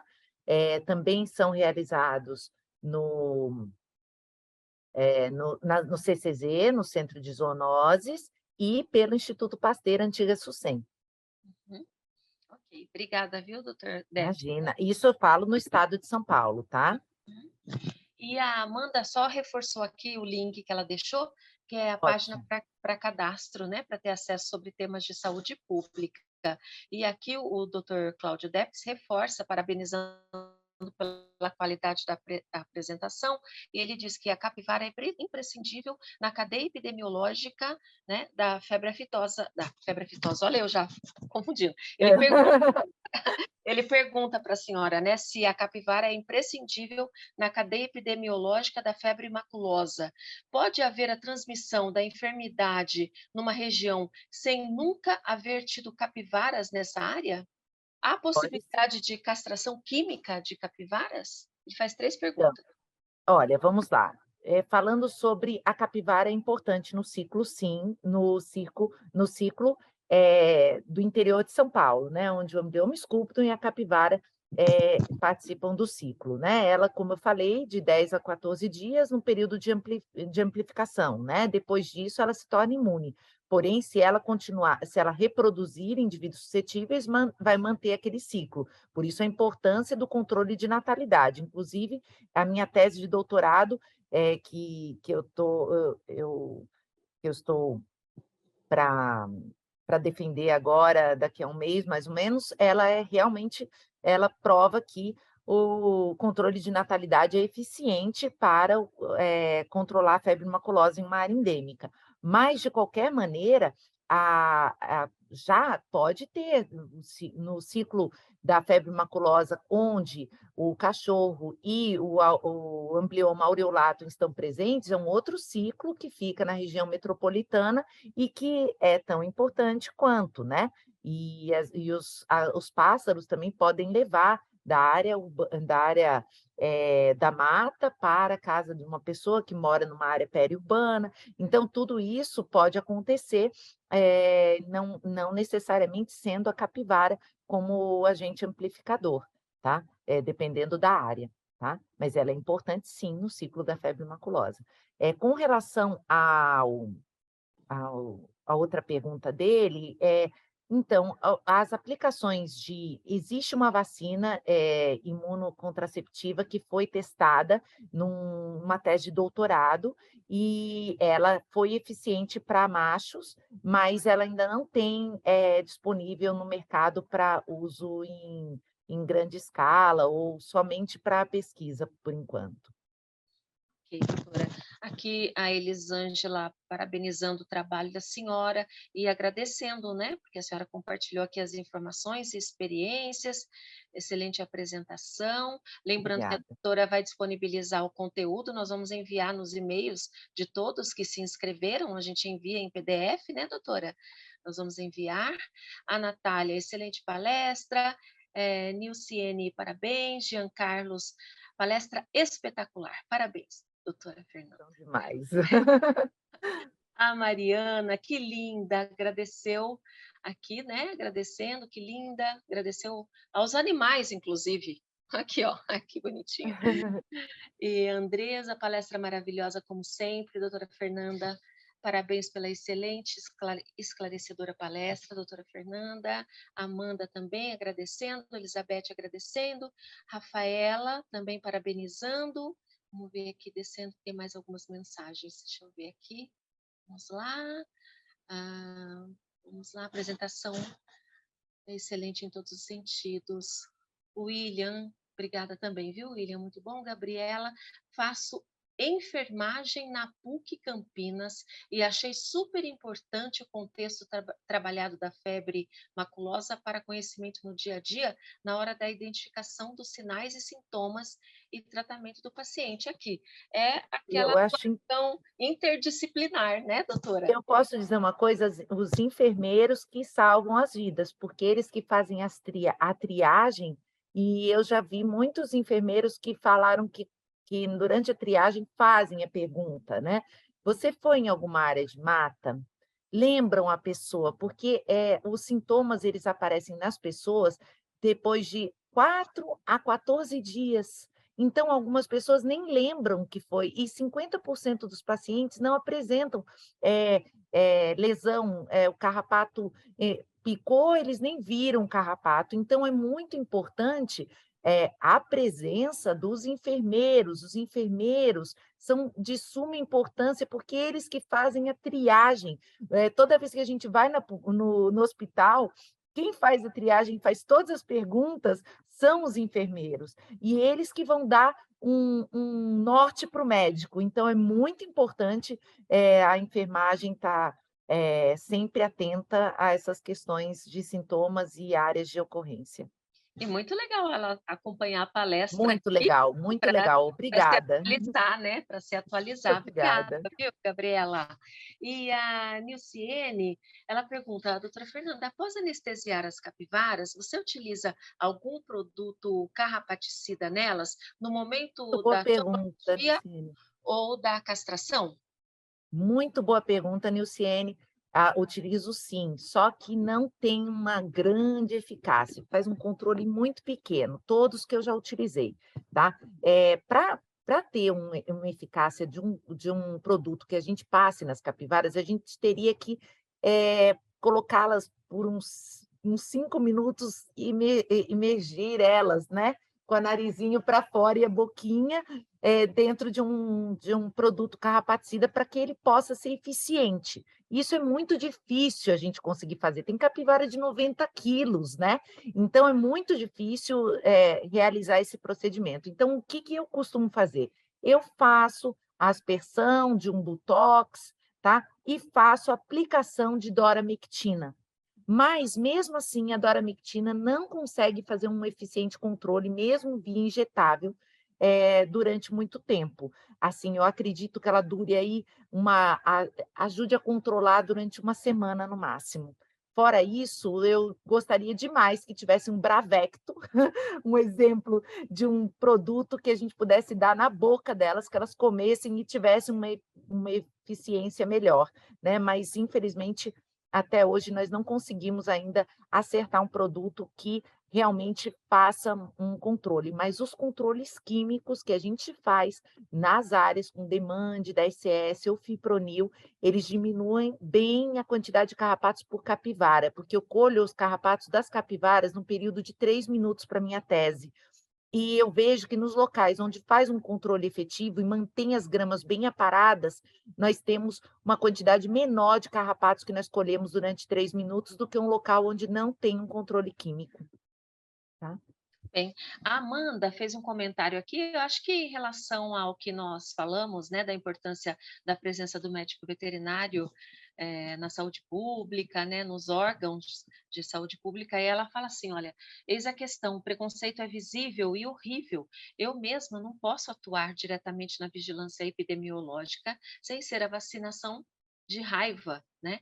Muito triste, ela diz. Ou seja, mudança de paradigma, um obstáculo que precisa ser enfrentado, né, doutora? Precisa ser Porque, enfrentado. na verdade, é a saúde única. E vocês viram, nós passamos por uma pandemia agora, uma pandemia terrível, e ela veio de uma zoonose. E quanto mais Hum, eu não acre eu acredito que nós não passaremos apenas por essa pandemia, não gostaria que tivéssemos que passar por outras, mas possivelmente teremos mais pandemias pela frente. Então e provavelmente serão frutos de zoonoses. É importante a gente lembrar que, não é não muita gente fala assim para mim: "Nossa, os tucanos da agora eu nunca tanto vi tanto tucano na minha vida". Por que será? Porque eles estão se adaptando a essa nova área e se adaptando aos seres humanos e ao habitat que eles estão. Na verdade, a capivara, não sei se vocês viram, no início da palestra eu falo, houve uma alteração de paisagem. Então, se a gente pensar, o meio ambiente, a saúde do meio ambiente foi alterada, a saúde ambiental. Então, a saúde única nada mais é do que a saúde ambiental, uma interseção, né, entre três conjuntos: a saúde do meio ambiente, a saúde humana e a saúde animal. Quando a gente tem um desequilíbrio nisso, a gente tem a doença, né? Então, é importante eh, que que que os médicos veterinários sejam mais ouvidos nesse sentido, porque, nós conhecemos muito de zoonoses, e podemos ajudar muito os médicos, enfermeiros, na saúde pública. Principalmente na prevenção, né, doutora? Sim, sim, na prevenção. E é um trabalho em equipe, né, É, é um é, trabalho em equipe. é isso mesmo. Então vamos lá, Amanda, não desanime que vai dar certo, né? Vamos fazer uma Vai, corrente aí, uma corrente de sim. empoderamento. A Rafaela, boa noite, Rafaela Proença, estudante de medicina veterinária de Sorocaba. Ela pergunta aqui: pode utilizar fogo? Deve ser para matar o carrapato que tirar do corpo? Olha, se pra deixa eu pensar, estou pensando em 2 formas que pode ser utilizar fogo. Pode ser para você, passar uma vassoura de fogo num lugar onde tem, carrapatos, por exemplo. Realmente eles vão morrer no fogo, mas a gente tem que lembrar que existe a lei de crimes ambientais, então, tacar fogo em áreas de preservação é proibido por lei, né. Agora, se ela quis dizer o carrapato que a gente tira da gente, depois que tira o carrapato, a gente pode colocar num álcool, num frasco com álcool, ou você está no meio do mato, você pega um papel, alguma coisa, embrulha ele, fecha direitinho, leva ou põe, ou mesmo, joga no vaso sanitário, se você tiver, em um local que dá para você jogar fora, né, o carrapato. Então, no caso também falam de acender o Um isqueiro? isqueiro e queimar o carrapato, né, então tem essas possibilidades. Ok. Gabriel Isaías, boa noite, excelente palestra, abraços. Ele está em Aracaju, Sergipe. Olha que delícia. Legal, né? Universidade Federal de Sergipe, professor do Departamento de Medicina Veterinária, acompanhando aqui. Olha que demais. Obrigada. O William, ele está também nos acompanhando, estudante de veterinária, está aqui na capital, né? Na cidade de São Paulo. Unixul, São Paulo. Obrigada, William, também pela participação. Vamos ver mais aqui. Melissa, boa noite. Muito boa palestra, estudante de medicina veterinária, Universidade Federal de Lavras. Muito bom. É o Brasil inteiro, viu, doutora? Que delícia, muito bom. Muito bem, tá aqui, ó. Pamela, a Amanda falou aqui da palestra dela, né? Vai procurar o link. Obrigada pelo esforço aí, viu, Amanda? Pamela, se consumir a carne de capivara, transmite a doença? Olha, normalmente, o consumo da carne de capivara, a carne é processada, você vai assar a carne, né, então, o risco é quase não tem risco nenhum na carne assada. Agora, quando você se for matar a capivara, né, que é proibida a caça no estado de São Paulo, no Brasil, é crime ambiental caçar capivaras, né. Mas, se acontecer o contato com o sangue, se ela estiver no momento de amplificação da bactéria e você tiver alguma abertura na sua no seu uma ferida, algo assim, aí pode acontecer de você ter contato direto com a bactéria que está na circulação. Fora isso, não há possibilidade. Bem, a Elisângela, pessoa que eventualmente tenha sido picado por carrapato do gênero Amblioma, fora da área endêmica para a febre maculosa, deve procurar atendimento médico preventivamente? Apresentar sintomas dentro do período de até 14 dias, e os sintomas são febre, dor de cabeça, náuseas, dor no corpo, deve falar. Porque algumas áreas são silenciosas.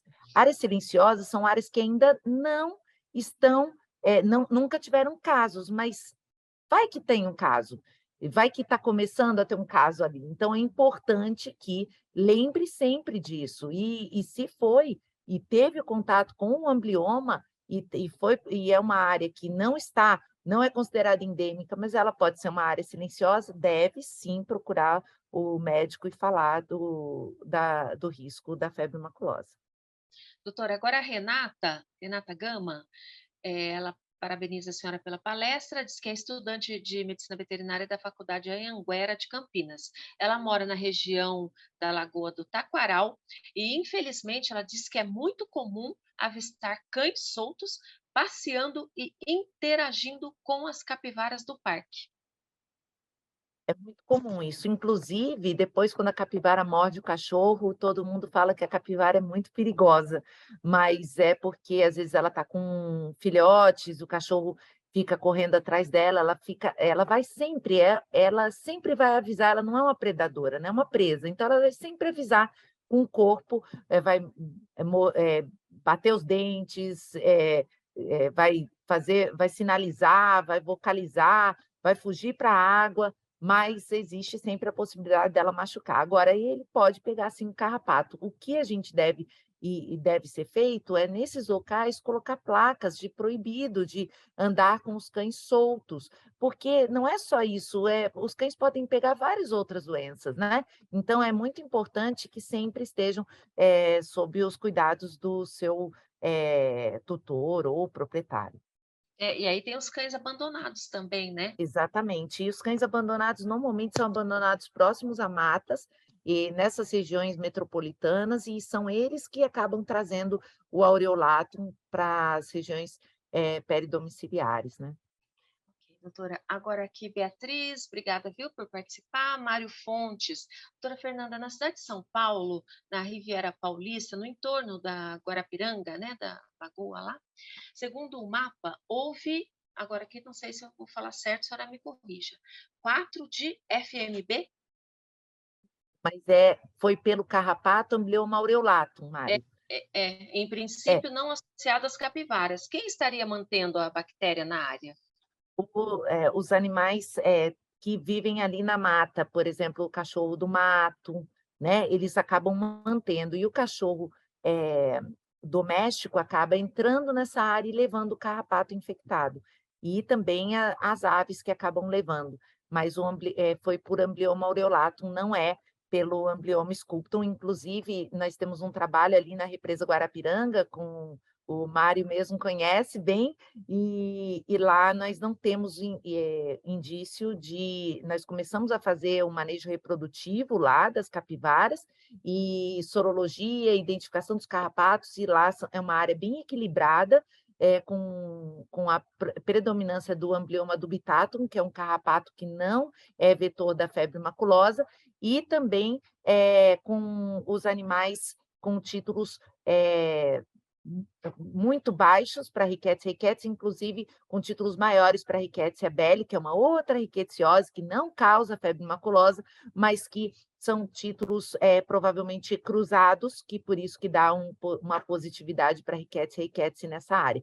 Mas essa área ela não tem indício da circulação da bactéria entre as capivaras e os carrapatos, mas entre o Amblioma aureolatum, sim, já é considerado uma área endêmica para febre maculosa por conta do outro carrapato, do Amblioma aureolatum. Ok, doutora. Gabriel Isaías pergunta se a senhora conhece a situação epidemiológica da doença na região nordeste do Brasil. No Nordeste, ela, que eu saiba, tá? Eu não trabalho lá, né? Mas nos trabalhos todos, os artigos que a gente lê, naquela região é uma outro tipo de rickettsia, rickettsia Parkeri, né? Que ela não é, ela desenvolve um quadro benigno que não leva ao óbito, tá? Normalmente é um quadro leve, é o mesmo que acontece com a região litorânea do estado de São Paulo. Ok.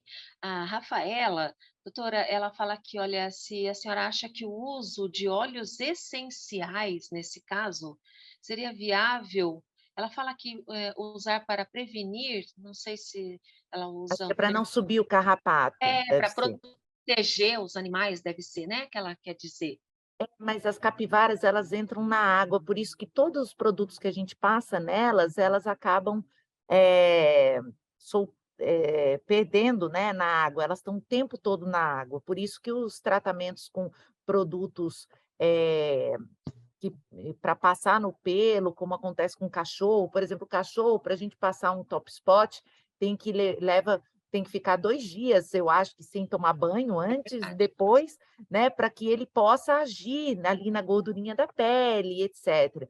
Então, para ter a eficácia, a eficiência adequada daquele produto.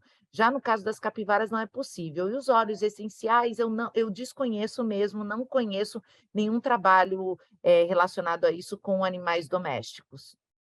Ok, doutora. Então, aqui a Nilciene também mais uma vez agradecendo, né, pela palestra. A Valéria também mais uma vez reforçando que as vigilâncias deveriam ser mais valorizadas pelos gestores. Nós concordamos, Valéria, com você. Sim.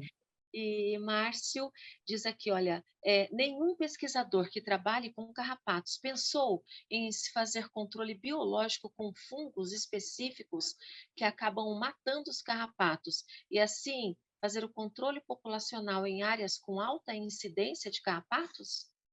Então, esse fungo, eu conheço eu vi uma palestra, sobre esse fungo e li algumas coisas, inclusive eles estão usando em algumas áreas testando esse fungo em algumas áreas que eu trabalho, inclusive.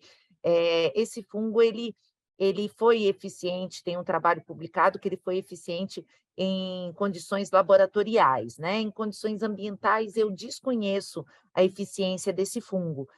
Nas áreas que eu trabalho, não houve, como eu faço as pesquisas acarológicas 3 vezes ao ano, né, nessas áreas, não houve uma alteração da quantidade de animais de carrapatos capturados durante as pesquisas acarológicas com o uso desse fungo, tá.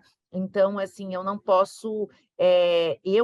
conheço o trabalho que está sendo desenvolvido agora, pode ser que esteja tendo eficiência em alguma área, mas na área que eu trabalho, onde tem a aplicação desse fungo, ainda não obtive um resultado diferencial, mas também eu não sei o quanto eles estão aplicando e quando que eles aplicam na área. Pode ser que eu esteja fazendo as pesquisas acarológicas antes da aplicação deles, então é tudo um pouco difícil de eu estar respondendo com relação a isso. Mas eu já ouvi falar desse fungo, fiquei sabendo que ele é eficiente realmente em ambiente controlado, mas eu não sei da eficiência dele em ambiente aberto. Ok, doutora. Então, nós vamos seguir para as duas últimas perguntas, tá bom? Sim, Porque o nosso tempo aqui já, né, isso. conseguimos, mas foi ótimo, rendeu bastante. Aproveitar só Bom, emendar com a última pergunta do Márcio e depois para a Maria Heloísa, né? Seguindo ainda, só para complementar, ele pergunta se o carrapato marrom que parasita os cães pode albergar a bactéria Rickettsia, né? se isso é possível. Olha, eu não sou, es eh como é que a gente fala? Não sou expert em carrapato, bem pelo contrário, o meu trabalho é mais com manejo de capivaras, mas eu acredito que sim, que o Ripséfalos possa sim albergar, mas eu acho que ele não é o vetor, o principal vetor, não é, né, eu acho não, tenho certeza que o principal vetor é o amblioma aureolato, né, no caso dos cães, ou ovale, que são os mais importantes para a saúde pública, não o ripséfalos não é tão importante para a saúde pública, no caso da febre maculosa, tá. Ok, doutora. Mas existe o professor Marcelo Baía Labruna, que é o maior entendedor de carrapatos É. que eu conheço, o Adriano Pinter, que podem responder essa questão com muito mais precisão e pode ser que eu realmente não posso dar certeza, mas eu acredito que porque o amblioma sobe em qualquer outro hospedeiro, então por isso que ele é tão importante, que nós somos os ele não tem uma predileção pelo hospedeiro que vai subir, então aí nós entramos como hospedeiros, acidentais, por isso que é a importância dele nesse ciclo. O que poderíamos fazer seria ou outro evento aqui especial sobre esse tema, né, doutora? Para falar só sobre carrapato e rickettsia, Isso, e aí ou nós tem temos o professor Marcelo Baía Labruna, temos o Adriano Pinter, temos o Celso, é, de Souza, que são excelentes para falar sobre esses temas.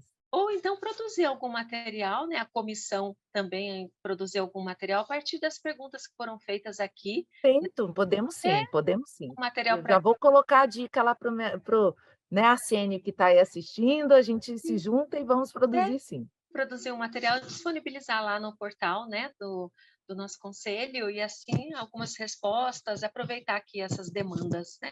Ficam aqui Perfeito. as dicas. E para finalizar, a Maria Heloísa, ela, já também meio que conversa um pouco com o Gabriel, que perguntou dos casos do Nordeste. Aqui ficou uma mesa, né, uma mesa de É, conversa dos casos do Nordeste. Ela casos no Nordeste, não sei, mas em Alagoas teve casos positivos no ano passado. Se quiser saber mais, fale com o professor Wagner Porto. Ele é professor na Universidade Federal em Alagoas e um dos responsáveis pelo laboratório de parasitologia. Como são estados vizinhos, seria interessante contar. Aí, olha, esses eventos bom, são ótimos, porque os ótimos, laços vão se estreitando, né, doutora? com certeza, muito bom. Eu quero agradecer a todos, todos que participaram, inclusive eu vi muitas pessoas, o Mário, o Jean, tantos outros, a Maria Fernanda, tantos, colegas também queridos que participaram aí da palestra. Agradeço a todos e agradeço todas as perguntas, espero ter podido contribuir um pouco para gerar informações importantes aí, e o médico veterinário, pensar também em atuar aí os alunos, né, como eu sou professora universitária também, lembrar vocês que existe essa possibilidade e que nós precisamos ter mais médicos veterinários atuando na saúde pública.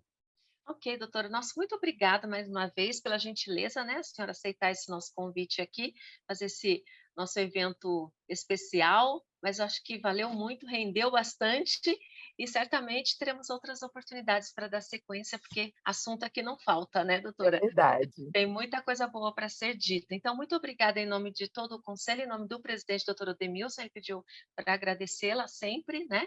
E muito obrigada mesmo pela atenção da senhora, em nome da nossa equipe de eventos, o Henrique, a Renata Keiko, né, que está aqui conosco também. Nós agradecemos a gentileza da senhora e agradecemos a todos que participaram conosco até o momento. Obrigada. Obrigada, uma boa noite a Boa todos. noite. Boa noite, muito obrigada.